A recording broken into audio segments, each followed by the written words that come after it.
Are you looking for a new investment? Billionaire investor Warren Buffett says single-family homes may be the way to go right now. And here with an overview on what's going on in the housing market is Jill Schlesinger, editor-at-large of CBS MoneyWatch. So is it good news or bad news? Well, you know, if Warren says to do it, we're going to have to do it, right? The sluggish housing market is one of the reasons that the recovery has been so slow. But yesterday, data did show that things are looking up. Pending home sales grew in January to the highest level in 21 months.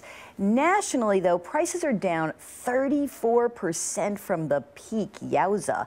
The good news is that excess supply is starting to shrink, and it is a tiny itty-bitty bit easier to qualify for a mortgage. A little bit. Imagine that. I know, right? So the housing boom and bust, it's had an impact on the rental market too. How much of an impact? This is interesting because the home ownership rate has been falling from its peak of 69.4% back in 2004 to 66% at the end of last year. And that means there's about 2 million more households that are renting. But here's the key. There's limited supply of apartments, so it's pushing up the cost of rentals. Nationally, rents are up 2.4% from a year ago. New York area up 3%. So this is what's happening. People are starting to see, hey, you know what? It may actually be cheaper to own versus rent. And to determine whether you should take the plunge on a home, on MoneyWatch.com, we have 10 smart home buying tips. It is starting to go in reverse. We are starting to see that a lot of people, it's more affordable for them to buy a house than to keep renting.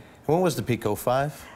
06. 06. In the middle of 06 was the absolute peak. And you know what? It's been a rough go, and I don't think prices are going to recover for another year.